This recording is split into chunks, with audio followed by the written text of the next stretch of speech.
Muy buenas y bienvenidos a La Diferencia. Yo soy Roberto Rodríguez Tejera. Efectivamente, hoy tenemos un programa especial para ustedes. A las 4:50 de la tarde, en el día de hoy, comenzó esta locución donde Maduro le informaba a la Venezuela y al mundo de la muerte de Chávez. Hoy vamos a hacer contacto con Venezuela. Tenemos aquí en el estudio a la doctora Nuria Lawson, es oncóloga cirujana del Palmetto General Hospital.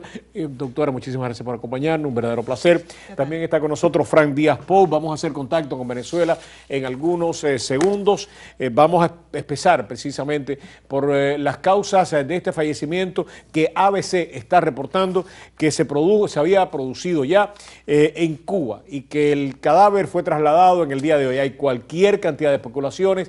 Chávez murió en el día de hoy, murió antes, que es lo que se puede saber, y es importante precisamente porque el ocultamiento de la muerte de Chávez tiene connotaciones políticas. Doctora, muchísimas gracias por acompañarnos. Usted ha estado siguiendo, usted es cirujana, oncóloga. ¿Qué es lo que podemos sacar de todas estas especulaciones, de todas estas informaciones que nos han estado llegando en los últimos días, en las últimas semanas? Bueno, de las informaciones que nos dicen, él probablemente se murió de un sarcoma retroperitoneal.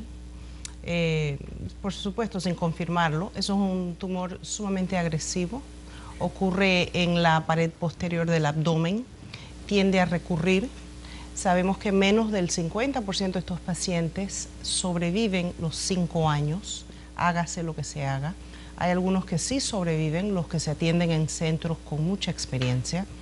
El tratamiento principal es la cirugía. Todo lo demás es muy poco, ni la radiación realmente, sobre todo la quimioterapia, no tiene cabida. Cuando recurre es un desastre, hay que tratar de quitar el tumor, pero ahora recurre agarrándose a todos los órganos alrededor. El haberle vuelto a operar. Es lo que usted me decía cuando hablábamos fuera del aire. Usted me decía, cuando en diciembre él regresa a Cuba, la decisión de operarlo tiene que haber sido política, porque cualquier médico hubiera podido decir en este momento, a este paciente no le quedan más de 3 meses, y en este caso lo que había que hacer, arropar, cuidar, de alguna manera hacer la muerte menos dramática, menos dolorosa, pero no operar. Y usted me decía que la operación que le hicieron tiene que haber sido tremendamente dolorosa, tremendamente traumática. Sí, muy engorrosa para los cirujanos. Muy difícil para el paciente, con una alta incidencia de muerte intraoperatoria o perioperatoria en los días siguientes. Y si se sobrevive el paciente, termina con infecciones, termina en un ventilador, termina con una traqueostomía, termina muerto en el mismo espacio de tiempo que se iba a morir. No le das un solo día de vida más al paciente. Lo que la calidad de vida se la destruye. Horrible, y en vez de mandarlo a casa que disfrute de sus familiares y sus seres queridos, se lo ha pasado en un hospital. Ningún cirujano en Estados Unidos hubiera hecho eso, y los cirujanos en Cuba saben de esto, y ellos no hubieran tomado esta decisión si no hubieran otras cosas que tomaron en juego. Doctora, hay cualquier cantidad de especulación, y hasta el ex embajador de la OEA en Panamá ha mediado en esta disputa, en esto que se está básicamente discutiendo, como lo hemos tenido que discutir nosotros ahora en este momento con muy poca información, de que Chávez ya murió hace días. Y usted me decía que hoy precisamente en el hospital, cuando se estaba analizando todas estas cosas, todo esto, todos los colegas suyos que estaban allí básicamente llegaron a la misma conclusión al unísono: Chávez no murió hoy, Chávez ya estaba muerto. La mayoría de los, curiosamente, eran todos de distintas especialidades y todos pensaban que ya estaba muerto. ¿Por qué, doctor?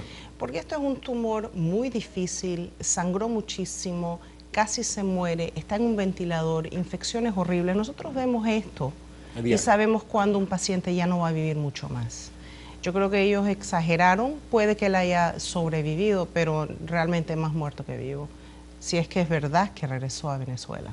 O sea, Frank, gracias por acompañarnos, un placer. Todo esto tiene connotaciones políticas y el gobierno cubano lo secuestró, como está diciendo la doctora, se lo llevó para Venezuela a hacerle una operación que a todas las luces cualquier médico, aún en Cuba, hubiera podido decir: esta es una operación innecesaria, dolorosa, traumática para el paciente, y no le estamos alargando un día más de vida a este paciente. Lo único que estamos comprando tiempo para mantenerlo aquí en Cuba secuestrado, que es lo que está diciendo la doctora y es lo que han dicho un gran número de médicos. ¿Por qué el gobierno cubano tiene que secuestrar a Chávez? ¿Por qué, si la muerte, vamos a suponer desde el punto de vista clínico, quizás se haya producido la muerte desde el punto de vista clínico hoy, no voy a entrar en eso, pero desde el punto de vista real se produjo esta muerte probablemente ya hace días o semanas? ¿Por qué todo esto? Bueno, en realidad aquí hay un problema constitucional. Siguiendo la propia Constitución bolivariana, de la transmisión de poderes. Y eso es una cosa siempre en todo sistema político bastante difícil. Y en el caso es extremadamente difícil esa transmisión de poderes. Y esta transmisión de poderes en realidad se ha dado un paso en falso y no existe la transmisión de poderes. ¿Cómo, por ejemplo? Bueno, por ejemplo... ¿No ha podido jurar? No ha podido jurar. Si este señor fue electo presidente y tenía que haber jurado a principios de la primera semana de enero. No pudo jurar. En este momento el señor Maduro es una persona que está usurpando el poder.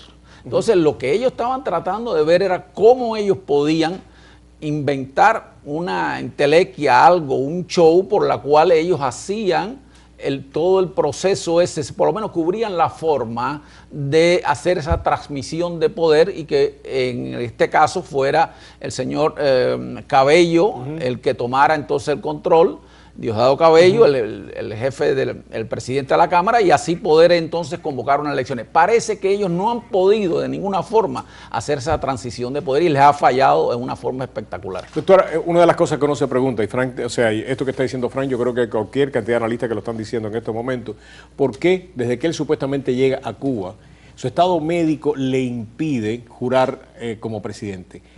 ¿Por qué no pudo jurar como presidente en caso de que haya regresado a Cuba? Y repito, ABC está diciendo en el día de hoy que regresó muerto. ABC está diciendo que regresó muerto y ABC hasta ahora ha sido el medio que más información que se ha comprobado después sea que ha sido real, pero ABC ha dicho en el día de hoy que Chávez regresó muerto y que regresó hace solamente horas, probablemente que nunca llegó como había sido anunciado a Venezuela hace un par de semanas, sino que acaba de regresar muerto.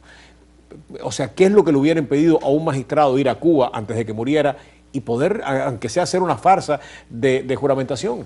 Primero que está en un ventilador, no puede hablar. No puede hablar. Segundo, que está muy debilitado. Muchos de estos pacientes hay que mantenerlos sedados. Esto no es alguien que nada más está en un ventilador, pero puede gesticular y puede escribir y puede levantarse y caminar. Esto es un paciente sumamente impedido. Probablemente hasta la capacidad cognitiva del paciente está impedida. O sea, y los dolores tienen que haber sido tremendos, por eso usted dice que lo tenían que tener sedado. Hay que tenerlo sedado por el dolor. Porque la operación, usted la puede describir, porque a mí algunas de las descripciones de la operación son realmente muy dolorosas. Barbáricas. ¿No? Sí. Por eso que uno no lo hace. ¿Qué es lo que usted cree que terminaron haciendo la Chávez? Probablemente le tuvieron que quitar algunos órganos vitales. Lo más probable es que este tumor estaba invadiendo vasos sanguíneos. ¿Y eso? ¿Qué hace? Sangró bastante. Okay. Estos vasos sanguíneos son vitales, los cortas, terminas sin lugar a duda poniendo a riesgo la irrigación sanguínea de las piernas, de los intestinos. Wow. No, esto es una operación engorrosa que se le hizo a él. Frank, ¿qué pasa ahora entonces? ¿Qué es lo que tiene que pasar ahora? Después le vamos a hacer contacto con Venezuela. Estamos tratando de hacer contacto con Venezuela en estos momentos, con el líder estudiantil Eduardo Vitar, que nos iba a acompañar. Tan pronto establezcamos comunicación con él, lo pondremos al aire. ¿Qué va a pasar ahora? Bueno, se rompió todo ese concepto de lo que es la transmisión de poder de una mano a otra y entonces hay un vacío de poder espectacular en Venezuela en estos momentos. Hay un vacío de poder espectacular y el problema es cómo se llena ese vacío de poder. La única forma de llenar ese vacío de poder es manu militari, es decir, que las Fuerzas Armadas para garantizar el orden público y la paz social intervengan mano militar y por la fuerza. ¿Tú crees que se tenga que llegar a eso? Yo creo que sí. ¿Tú crees que y esto es bien dramático, ¿no? Porque esto no solamente cambiaría, esto puede cambiar el orden interno también. Por supuesto, por supuesto. Y esto pusiera quizás a Cabello en una posición muchísimo más protagónica que le tiene en estos momentos, ¿no? Que esa es la gran, que siempre se vio así. Cabello, desde el punto de vista, siguiendo todo el procedimiento normal establecido por la misma constitución que ellos hicieron, la constitución bolivariana, Cabello tenía que haberse declarado una ausencia parcial o total del presidente y entonces Cabello tomaba temporalmente el control del país y no lo hicieron. Es decir, ¿por qué no declararon la incapacidad del presidente si estaba incapacitado, como bien describe la doctora? No lo hicieron porque era Cabello el que tomaba el control y no lo tomaba Maduro, lo que se demuestra que hay una gran fractura en los estamentos de poder en Venezuela, Y ahora se hace más claro que nunca. Y ahora se hace más claro que nunca. Doctora, le tengo que pedir una evaluación política porque usted me lo dijo de una manera muy inteligente y permítame que le incorpore en la discusión política. Pero aunque no soy experta en política. Pero no, al contrario, su evaluación fue tremendamente interesante e importante de compartir con nuestros televidentes. Y era lo que había sucedido hoy en la expulsión de 2 funcionarios norteamericanos. Y usted hacía un análisis bien inteligente que quisiera que lo compartiera con los televidentes. ¿Por qué usted le da importancia a esto? Bueno, lo que necesitamos saber es qué es lo que va a hacer el gobierno y qué trayectoria va a tomar el gobierno venezolano ahora. Y yo creo que es significativo que han tomado una posición agresiva contra los americanos tan rápidamente después de la muerte de Hugo Chávez. Y eso de expulsar diplomáticos americanos es una acción bastante agresiva. Obviamente ellos están pensando que la mejor defensa es una buena ofensa. Y se puede especular que eso es lo que probablemente van a hacer. Van a ser mucho más agresivos en los próximos días. Mucho más agresivos en los próximos días. Como venezolana, este análisis que hace Frank Bueno, yo soy de Panamá. De Panamá, perdón. Básicamente este conflicto que habla Frank entre los diferentes poderes, eso es lo que usted cree, y esto usted me decía, sí. Que termina básicamente de alguna manera dejando que Chávez no participe en absolutamente nada. Porque me decía Miguel algo bien interesante, me lo decía ahora por el oído, de que en ningún momento Chávez se pudo comunicar. Quisiera que me hablara de esto. Vamos a pasar a publicidad y regresamos aquí a marcar la diferencia en solamente unos segundos en este programa especial.